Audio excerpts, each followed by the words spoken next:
to order the Board of Adjustment meeting of the City of Fort Lauderdale for February 10th, 2021. Bridget, will you please do a roll call? Yes, if I could please ask IT to allow me to record. I need permission. Thank you. Okay. Go ahead, Bridget. You have permission now. I have permission. Thank you so much. You're welcome. Okay, great. Vice Chair Patrick McTeague. Present. Thank you. Eugenia Ellis. Present. Carrie Villeneuve. Is he absent? Okay. Douglas Reynolds. Present. Blaise McGinley. Present. Chadwick Maxey.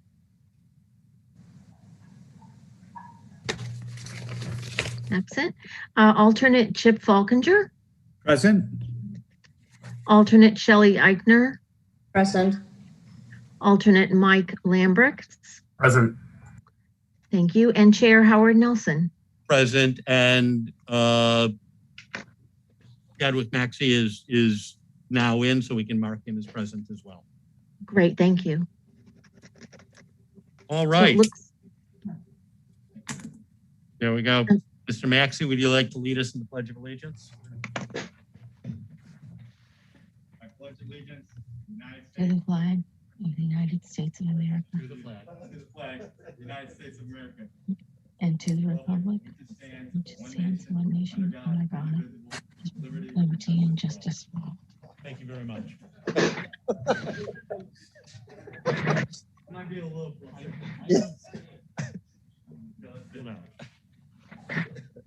Thank you very much. Any comments, any changes, deletions, additions to the minutes of our last meeting?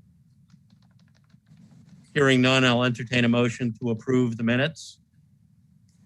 Motion to approve. Is there a second? Second. We've got a motion and a second. Bridget, did you get the motion and second? Mr. McGinley, seconded? Yes. Yeah, I made the Excellent. first. Yes, and I have Mr. McTeague. Thank you. Yes. Acclamation, all in favor, say aye. Aye. Aye. Any opposed? Please show unanimous approval. Each member of the public that wishes to speak after each item is presented and discussed by the board will have 3 minutes per item. Representatives of associations and groups will have 5 minutes. I'm actually going to, do we have both of our applicant attorneys online at the moment? I'm not seeing either one of them up on the screen. Hello, Dina Gray. Hey, Dina, how are you? Good, how are you? Good. Dina, I'm going to ask your indulgence for 1 second. I think Heidi's matter will take about 4 seconds. That's a good thing, yes. I don't want to say I'm going to get her out of the way, but I'm going to get her out of the way. Oh, don't you miss me? That just means that Howard's going to talk.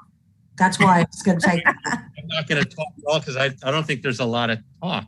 So we can call item number 2003-0002 to the record, and if there is anyone who wishes to speak on that matter, can Bridget, can you please swear them in?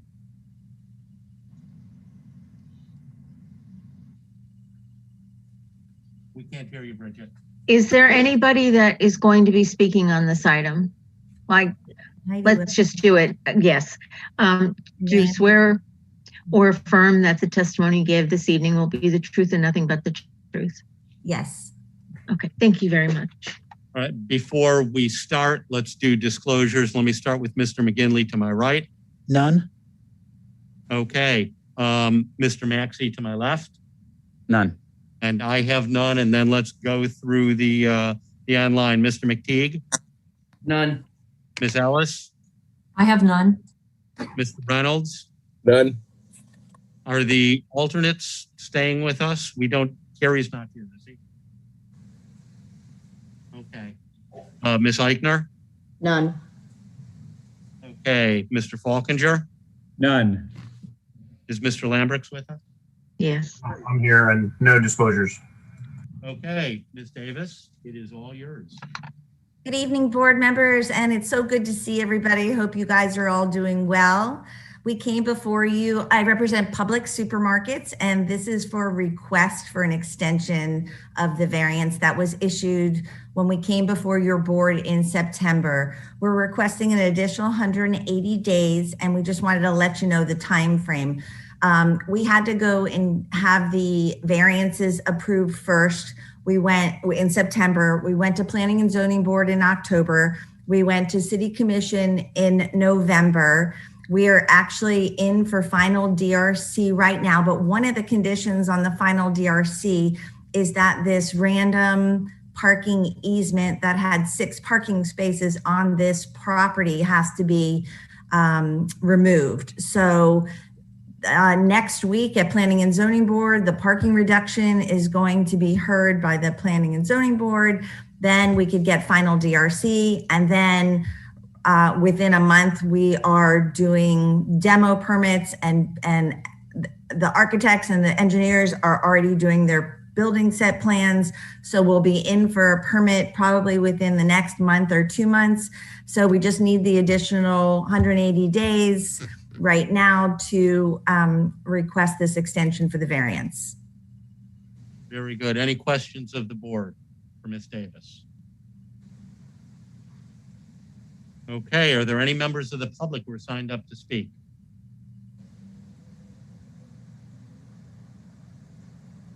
I'm not seeing anybody or hearing anybody, so I will close the public hearing and open it up for board discussion and or a motion. I would like to make a motion. I'd like to make a motion to approve the extension of time for an additional 180 days within which the building permit would be secured. There's a motion by Mr. McGinley to extend the variance for an additional 180 days to allow for the building permit to be obtained. Is Mr. there a Chair, second? I would second that motion. I'm sorry, who is the second? Ms. Ellis? Ms. Ellis. Say, Yes. I don't know, my glasses are fogging up from this mask, so I can't. You've got a motion and a second. Don't laugh. You're kind of. We've got a motion and a second. Any discussion? Bridget, will you call the roll? I will. And which alternate is going to be voting on this item? Would Yes. you? Point amongst, you know what? And let me just take a point of personal privilege. Mike's the only alternate who hasn't had a chance to vote since he's been on the board, I believe. So Sounds good. why don't we let Mike do it? Sounds good. Vice Chair McTeague, Yes. Ms. Ellis, Yes. Mr. Reynolds, Yes. Mr. McGinley, Yes. Mr. Maxey, Yes. Mr. Lamberts. Yes. Thank you. And Chair Nelson. Yes. That is unanimous. Thank Thank you, everybody. Thank you very much. Davis, have a good night. Thank you for allowing us to go first, and thank you, Dina, for indulging us. Have a great night, everybody. Ms. Bye. Gray, thank you for your indulgence. Thank you, everybody. Bye-bye. Bye, Randy. And let's go back in our agenda to item 2012-0001. And Bridget, can you swear in anyone who is speaking? Yes, please raise your right hand. Do you swear or affirm that any testimony you give this evening will be the truth and nothing but the truth? Yes, I do. Okay, thank you. I do. Thank Davis, you. Ms. Gray, it's all yours. Thank you. And, Eric Metz is also on the line. I'm Owners rep. I hate to interrupt you, but let's roll through disclosures if we can, just before we move on. So, Mr. McGinley? Spoke with counsel. Okay. Mr. Maxey? I spoke with counsel as well. All right. I had no disclosures. Let's go down the list. Mr. McTeague? No disclosures. Ms. Ellis? Site visit. Okay, Mr. Reynolds, None. Mr. Falkinger, None. Ms. Eichner, None. and Mr. Lambert. None. Okay, I'm sorry, Ms. Gray. Why don't you go ahead? Okay, thank you. And my apologies for not being there in person. Unfortunately, I am in the throes of, unfortunately, with COVID, hit my house here. I'm grateful that we were able to do this via Zoom tonight. I am here, as I was saying, with Eric Metz. He's a owner representative, and we're here tonight requesting a variance for the construction of docks and boat slips and mooring improvements without a principal building. And we have a brief PowerPoint presentation for you, which if Eric can pull that up. And if Eric, if you can go to the next slide.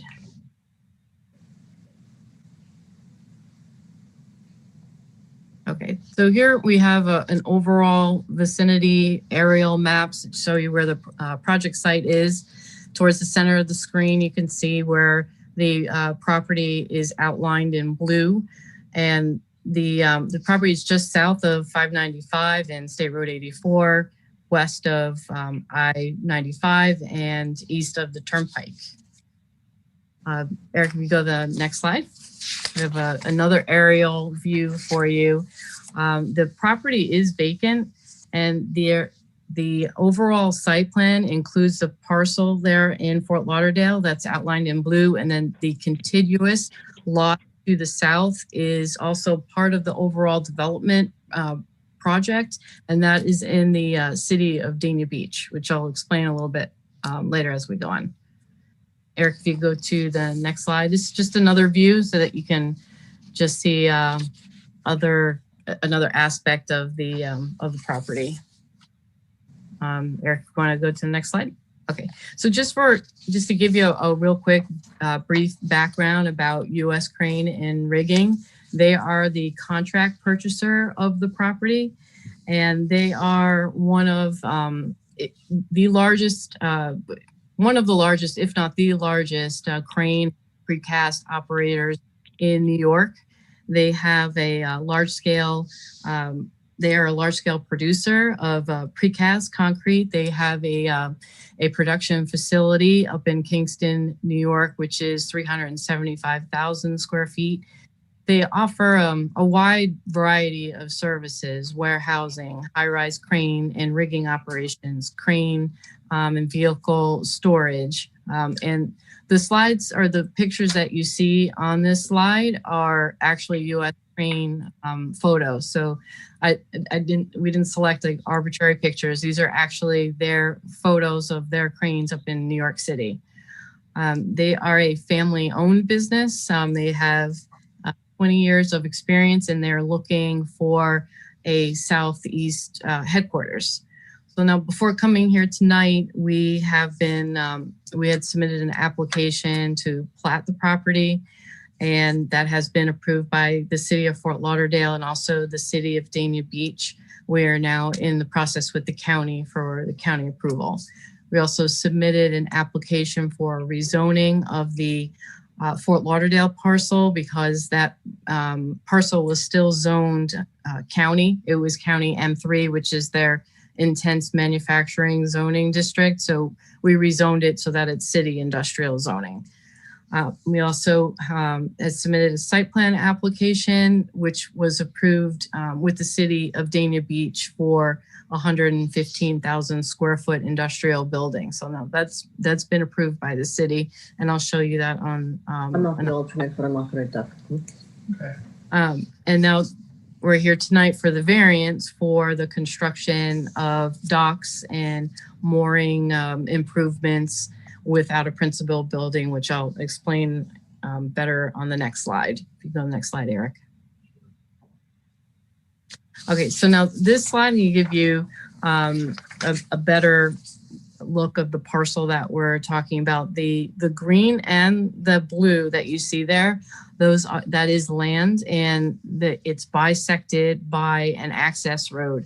So we're we're looking to construct docks there along the western border, so that the U.S. Crane can transport its precast materials, such as like seawall segments and other marine improvements and other precast materials throughout various job sites throughout South Florida. Now, this, as you can see, this waterfront property, it's very oddly shaped. It's very tight. It has the access road bisecting it. So it makes it very restrictive and limited to be able to put a principal building on that parcel. Now, we do have a principal use, which is on the Dania Beach parcel, which you can see there. That's the 115,000 square foot industrial building that's been approved by Dania Beach. We're requesting the variance, although we have a principal use that would be serving the parcel in Fort Lauderdale, because the Fort Lauderdale code, pursuant to section 47-19.3 C of the ULDR, provides that no boat slips, docks, boat davits, hoists, and similar mooring structures may be constructed unless there's a principal building that exists on the lot.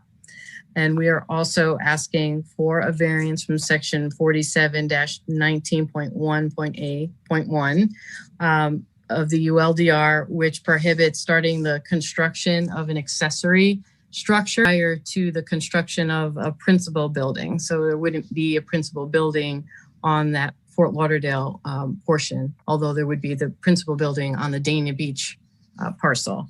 And then the third variance is section 47-19.1.E, which is that for accessory structures aren't allowed if the principal structure is no longer in use. Now, if you could go to the next slide, Eric. And I think this is really where Eric's expertise can, he can jump in, the owner's representative, on he can explain the operations of how we're going to be utilizing the property with the docks and how that all functions. Eric, if you yeah, good evening. Yeah, good evening. This is Eric Metz, owner's rep. I apologize. My computer and my phone aren't set up for the video side of it, but I apologize for that.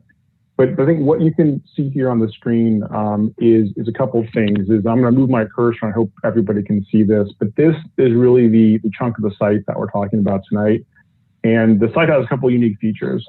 One is there is this access road that goes from here all the way down through the site and goes all the way down to a pipeline, gas pipeline, and also all the way to the FPL power plant on the southern side. And this is FPL's kind of backup way to get from here to there. So this road is somewhat fixed in its location, but we'll be moving that around a little bit as we go through a permit process.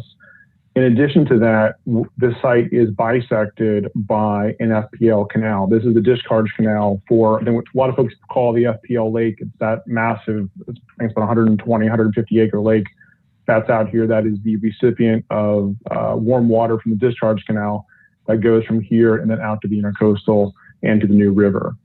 What also happens on this site too is an existing use by FDOT, which has been there for a long time, is barge loading. This is about the same area that we're looking to put the seawall facility here, and then also dockage basically out here along this frontage to then be able to serve the property.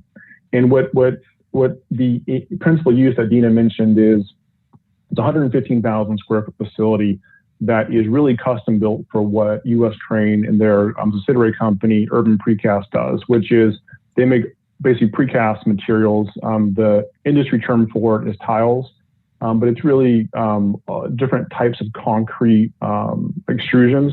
One of the biggest things that they're focused on here in South Florida is going to be concrete seawalls. They're sort of colloquially called living seawalls because as they're installed, marine life actually attaches to them very quickly.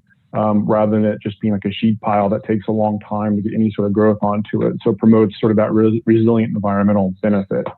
In addition to that, though, that the facility can make everything from massive FPL power poles you see everywhere to precast drainage structures and all types of sort of industrial applications. But the key feature to the facility is its ability to access the water, especially again for the seawalls that your urban precast is going to be building. And what happens here is, because they're also a crane company, to get from the land to the water, you have to go ahead and really get it onto a crane and onto a barge.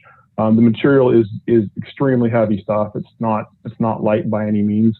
And what this area then becomes here, and we'll go to a better picture of it a little bit, this area becomes basically a loading area for both their cranes, and also really it's a safety issue too, that we have sizable cranes and material. You have to have line of sight from the upland onto the water. So it really is not a lot of space to do kind of a whole lot of stuff, plus also have the access to it. Then I want to jump to this slide too, because as Dina noted, there are two sides to the site. The western portion here, again, is sort of what we're talking about today. And again, this is sort of the FPL barge here. And we have an FPL transmission line that runs through here, and then the access road.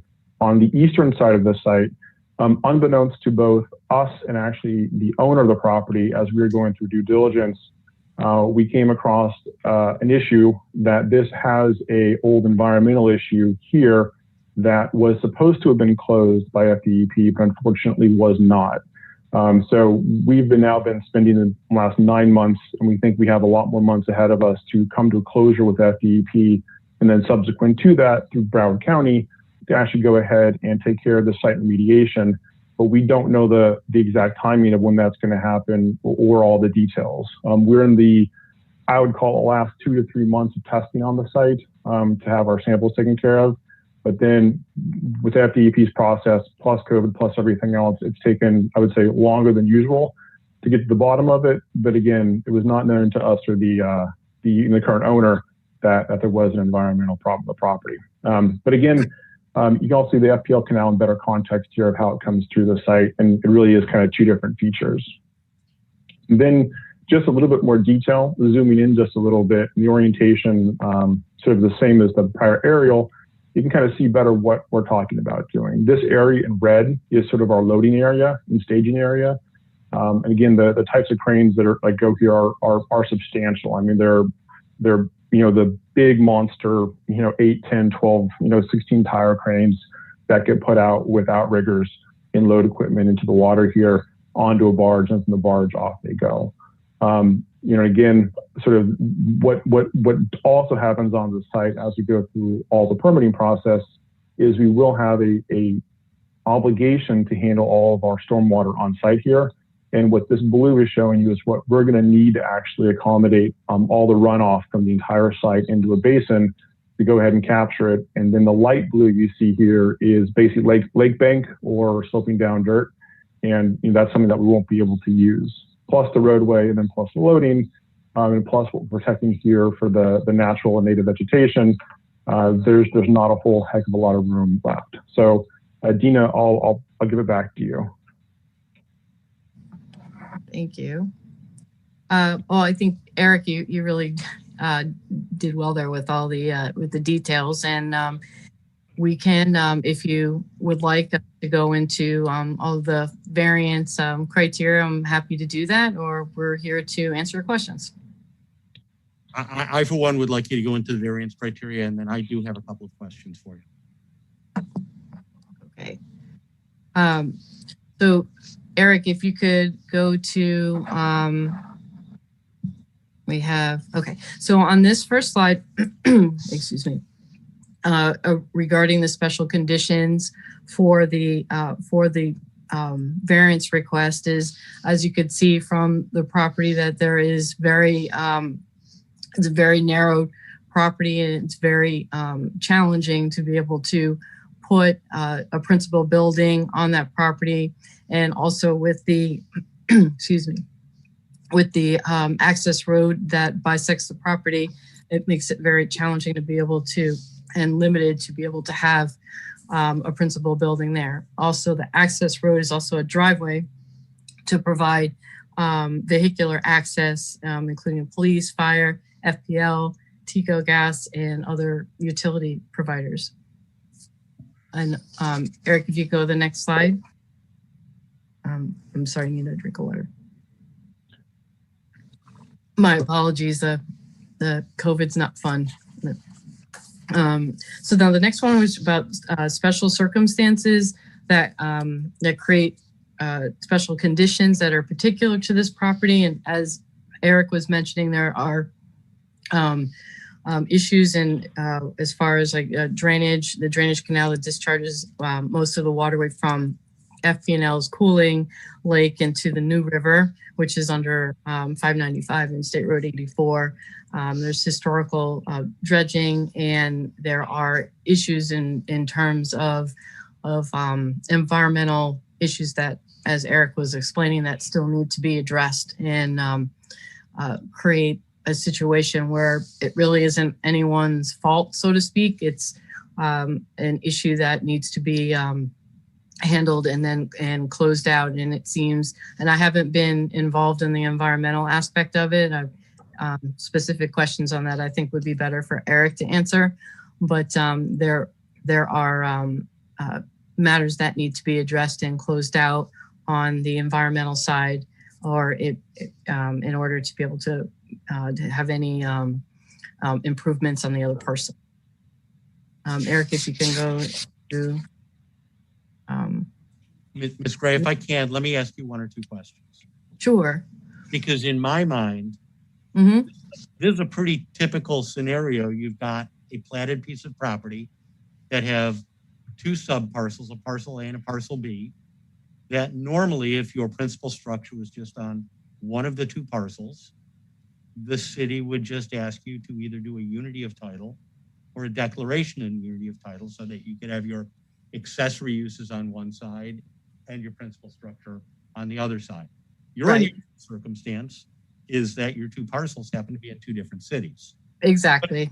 Platted parcel. So my question to the city is, why can't Ms. Gray and her client just execute either a unity of title tying those parcels together or a declaration in lieu of unity of title and get rid of the need for a variance and just have them tied together, irrespective of whether they're in the same city? The code doesn't say the parcel needs to be in the same city. It just says you need to have a principal structure on the parcel. If you tie them together, you've got a principal structure on the parcel. And all three of your variances become negated. And by the way, to the extent that the city can't do that, then maybe that's your special immunity. But let's see if the city can do that and get you out of having to get three variances. Dwayne Spence, Assistant City Attorney. I think the issue that you recognize here is the lack of jurisdiction of the city over the parcel that's in Dania Beach. So our code does provide for, in the definition of development site, for the combination of parcels, particularly if they're under different ownership, by requiring both owners to sign the development permit and requiring the execution and recordation in the public records of a declaration form, providing that the parcels will be developed as a single unit. That is a procedure that's provided for in our code. But the issue here is that the development parcel is defined as the parcels that are within the jurisdiction of the city of Fort Lauderdale. The only way I could see that working is through an interlocal agreement with Dania with regards to the development of the site. But I don't know if that's more... That might be as bad, if not worse, than going forward. Correct, yeah. I'm not sure. But that would be client's choice, and to the extent that it can't be done without a bunch of hoops, that probably serves as the unique circumstance or special circumstance, at least in this case. So, Mr. Chair, I have a question then. Yes, ma'am. In looking at this, basically there's the opportunity to provide relief by allowing it to have no structure on it and tie it to the other property, even though it's not in the city of Fort Lauderdale, but somehow mate those two together so that they travel as a single owner. Title or declaration of right. which to me is the more elegant and straightforward path to go, but. Yeah, I think that under the circumstances, we all agree that this is a situation that's created by municipalities more than by property. So we're just looking for that solution to mate the property as a single, however it's best done. Or in the absence, maybe that's the special circumstance that militates the variance, I guess. So, Ms. Gray, I guess my question to you, and not to hog the question time, because I'm sure other board members have questions, but are you willing to undertake a long and uncertain path to try to tie these properties together with not only a declaration, but an interlocal agreement? Okay, if you no, not really. Well, no, not really. Okay. Would All be right. the because they're ready to get started. They're very anxious to start construction. Okay, well, do you have any more presentation, or would you like to hold and rebut if you need to? I can hold if necessary, but I would like to add though that if there is a way to tie it together, that would work for the city attorney's office too.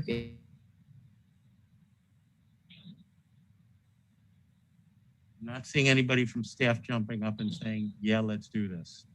So why don't we open it up to public hearing? I don't know if there's any members of the public that are signed up, and then we'll go to board questions. Do we have anybody signed up? In that case, let's close the public hearing. And let me, Ms. Gray, do you want to, well, you don't have anything to rebut yet, so why don't we wait for questions and see if you want to do a closing? So you want to start? Inley has none. Mr. Maxey? Chair, I just have one question, and it's really more for the city. I do see, a potential issue down the road, right? I think that this company is obviously something we want to see in South Florida. Of course, bringing in seawalls, that's exactly what we need here. But the question becomes is, okay, let's say in 10 years they outgrow this site and they decide they need a larger site or something. What's to prevent a buyer from coming in and just selling off the boat slip if they don't need it, right? If they're just needing a 115,000 industrial building, they have no desire for boat slips, and then just selling it off separately.